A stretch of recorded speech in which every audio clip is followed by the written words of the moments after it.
கோபி இங்கேயும் அங்கேயும் பாக்யா வீட்டுக்கும் ராதிகா வீட்டுக்கும் ஓடி ஓடி அலையிறதுக்கு பதிலாக ஹார்ட் அட்டாக் வந்து செத்து போயிட்டா நல்லா இருக்கும்னு நீங்களும் நினைச்சீங்கன்னா மறக்காம இந்த வீடியோக்கு லைக் பண்ணிட்டு வாங்க நாளைக்கான ப்ரமோக்கான ப்ரெடிக்ஷன் என்னன்னு பார்க்கலாம். பாக்யலட்சுமி ராதிகா கமலா கிட்ட நான் அப்புறமா எல்லாம் டீட்டெயிலாக சொல்கிறேம்மா, இப்போ என்னால் பேச முடியாது, எனக்கு நைட் ஃபுல்லாக தூக்கம் இல்லை, இப்போ எனக்கு ரெஸ்ட் தேவைப்படுது, நான் மேலே போய் தூங்குறேன் அப்படின்னு சொல்லிட்டு மாடிக்கு போயிடுறாங்க. அப்போ அங்கே பாக்யா வீட்டில் இருந்து கோபி, அம்மா நான் ராதிகாவை பார்க்கணும், அவ ஏன் இப்படி முடிவெடுத்தான்னு எனக்கு தெரிஞ்சே ஆகணும், அது எப்படிம்மா இவன் மட்டும் தனியா முடிவெடுக்க முடியும், அதை பத்தி என்கிட்ட ஏதாவது கன்சல்ட் பண்ணிட்டு தானே முடிவெடுக்கணும்னு அழுதுட்டே கோபி சொல்றாரு.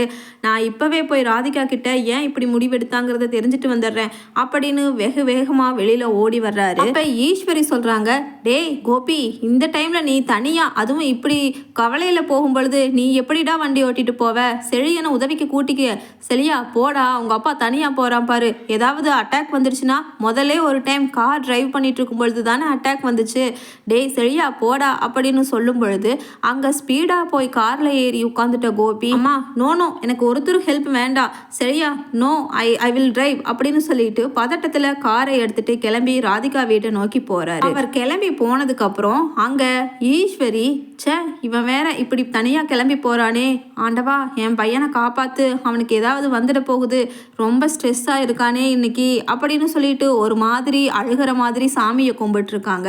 அப்ப அங்க செல்வி சொல்றாங்க பாக்யா கிட்ட, அக்கா உன் மாமியாரை பாத்தியா, ராதிகா போயிடுச்சுங்கிற கவலை எல்லாம் அதுக்கு இல்ல, கோபி சாருக்கு ஏதாவது உயிருக்கு வந்துருமோன்னு தான் பயக்குது, பாவம் அந்த பொண்ணை கூட்டிட்டு ராதிகா போகும் பொழுது எனக்கே கஷ்டமா இருந்துச்சுக்கா, ஆனா அதை பத்தி உன் மாமியார் எதுவுமே நினைச்சுக்க மாட்டேங்குது, சும்மா கோபி சாரை பத்தி மட்டும்தான் கவலைப்படுது அப்படின்னு சொன்ன உடனே இனியா கிட்ட பேசுறாங்க ஈஸ்வரி, இனியா உன் அப்பா இப்படி போயிட்டான் பாரு, திரும்பி வருவான்னு உனக்கு நம்பிக்கை இருக்கா அப்படின்னு சொன்ன உடனே இனியா சொல்றாங்க, பாட்டி என்ன ஆனாலும் சரி என் டேடியை நான் விட்டு கொடுக்கவே மாட்டேன், ஆனால் ராதிகா ஆன்ட்டியை பார்த்தாலும் பாவமாக தான் இருக்குது, பேசாமல் அவங்கள நம்ம எங்கேயே இருக்க சொல்லியிருக்கலாம், நீங்கள் பண்ணினது தான் பாட்டி அவங்கள பேசி பேசி இங்கேருந்து போக வச்சிட்டீங்க அப்படின்னு இனியா சொல்கிறாங்க.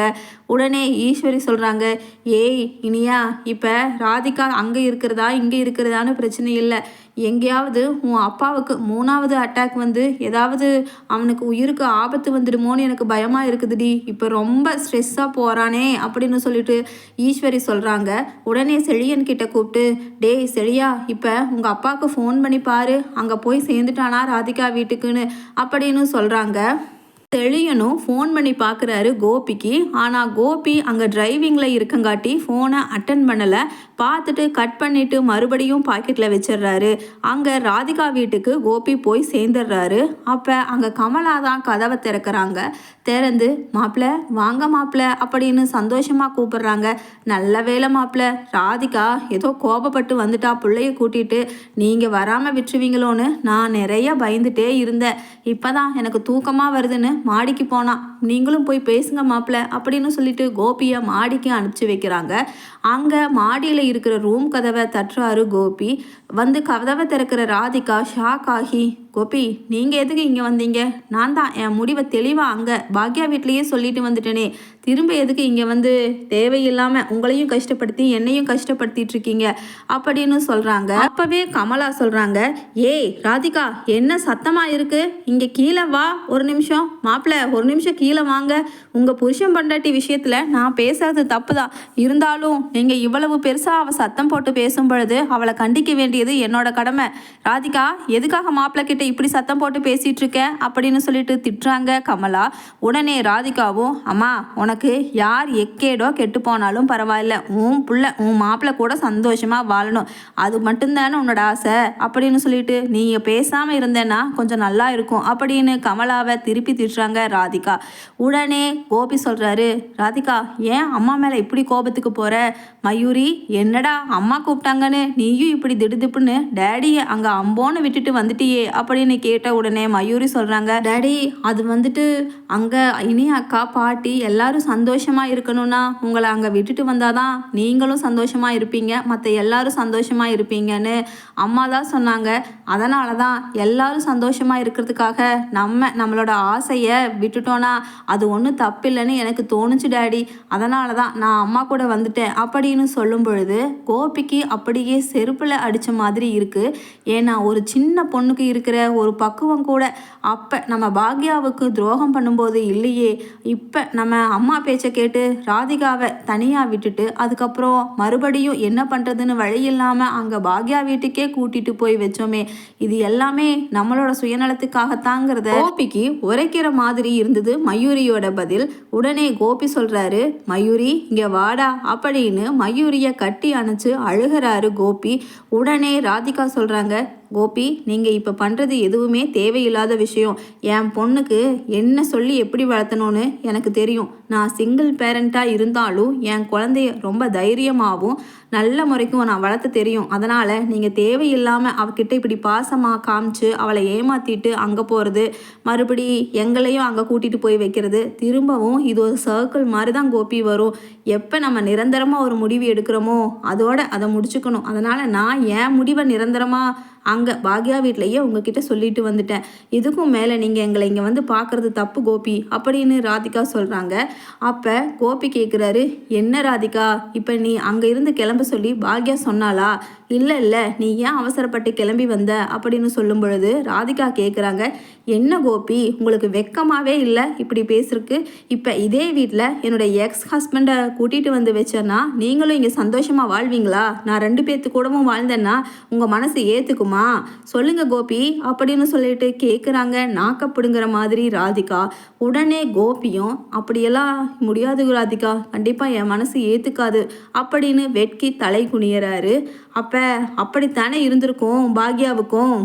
நீங்கள் என்னை கூட்டிகிட்டு போய் அங்கே வாழ வைக்கும் பொழுது பாக்யா மனசு எவ்வளவு காயப்பட்டிருக்கோம் அதை கொஞ்சம் கூட உணராமல் நீங்களும் உங்கள் அம்மாவும் ஜாலியாக பேசுகிறதும் சிரித்து பேசுகிறதும் என்னமோ பூரா தப்புமே நான் மட்டும்தான் பண்ணின மாதிரி உங்கள் அம்மா உங்கள் பொண்ணு இனியான்னு எல்லாருமே என்னை கார்னர் பண்ணி பேசினாங்களே கோபி. அப்போ கூட நீங்கள் எதுவுமே வாயை திறந்து நான் தான் தப்பு பண்ணிட்டேன் ராதிகாவை பேசாதீங்கன்னு ஒரு வார்த்தை கூட பேசலையே. அப்போ உங்கள் சுயநலத்துக்காக நீங்கள் எப்போதைக்கு எங்கே தேவையோ அங்கே சேர்ந்து பேசிக்குவீங்களா கோபி? எனக்கு ஒன்று புரியலை அப்படின்னு பேசுகிறாங்க ராதிகா. உடனே ராதிகா சொல்லிடுறாங்க, நீங்களே வெளியில் போயிருங்க கோபி, தயவு செஞ்சு என்ன வெளியில் போங்கன்னு சொல்ல வச்சிடாதீங்க. ஏன்னா உங்கள் மேலே இத்தனை நாளாக நான் உங்கள் கூட வாழ்ந்த வாழ்க்கையினால் கொஞ்சம் பாசம் என் அடிமனசில் இருக்குது. அதை கட்டுப்படுத்திட்டு நானும் கஷ்டப்பட்டு இப்படி ஒரு முடிவு எடுத்துகிட்டு வந்துட்டேன். இனி என் முடிவை மாற்றிக்கிறதாவே இல்லை அப்படின்னு ராதிகா சொன்ன உடனே கோபி கேட்குறாரு, ஏன் ராதிகா அப்போ இந்த முடிவு பெர்மனண்ட்டா? நீயும் நானும் பிரிஞ்சிடுறது கண்டிப்பாக உறுதி, அது ஸ்ட்ராங்காக முடிவான ஒரு இதா, அதில் எந்த மாற்றமே இல்லையா அப்படின்னு கெஞ்சுற மாதிரி கேட்குறாரு கோபி. உடனே ராதிகாவோ ஆமாம் ஆமாம் ஆமாம், நீங்கள் 1000 தடவை இங்கே நின்று கேட்டாலும் பாக்யா வீட்டில் சொன்ன பதில் தான், எங்கே நின்று கேட்டாலும் எப்போ கேட்டாலும் என்னோட முடிவு இதுதான் கோபி.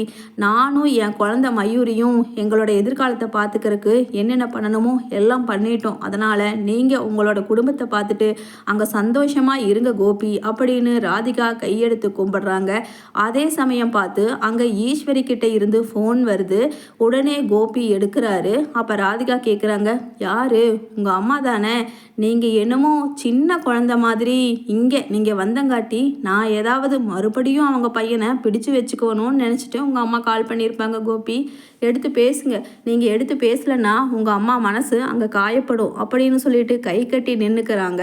உடனே கோபியும் என்ன பண்ணுறதுன்னு தெரியாமல் ஈஸ்வரியோட ஃபோனை அட்டன் பண்ணிவிட்டு ஹலோ அம்மா அப்படின்னு சொன்ன உடனே ஸ்பீக்கர்லேயே போட்டு பேசுகிறாரு கோபி. அப்போ ஈஸ்வரி கேட்குறாங்க, என்னப்பா கோபி அங்கே ராதிகா வீட்டுக்கு போய் சேர்ந்துட்டியா அப்படின்னு சொல்லிட்டு கேட்குறாங்க. உடனே கோபியும் வந்துட்டோமா, ஐ எம் ஆல் ரைட் அப்படின்னு சொல்கிறாங்க. உடனே சொல்கிறாங்க ஈஸ்வரி, டேய் கோபி, அந்த ராதிகா அங்கே போனால் ஏதாவது சண்டை கட்டுற மாதிரி உன்கிட்ட பேசுனா நீ எதுவும் கவலைப்பட்டுக்காதடா, உன்னோட உடம்புக்கு ஒத்துக்காது, ஸ்ட்ரெஸ் ஆகிக்காத அப்படின்னு ஈஸ்வரி சொல்கிறாங்க. அதை எல்லாத்தையுமே கை கட்டி அங்கே கதவுல சாஞ்சு நின்றுட்டே கோபிக்கு பக்கத்தில் நின்று கேட்டுட்ருக்கிற ராதிகா சிரிக்கிறாங்க. தொடர்ந்து பேசுங்க அப்படின்னு தலையை மட்டும் அசைக்கிறாங்க கோபியை பார்த்துட்டு. உடனே கோபியும் அம்மா இல்லைம்மா ராதிகா சண்டெல்லாம் பிடிக்க மாட்டா அப்படின்னு சொல்கிறாங்க.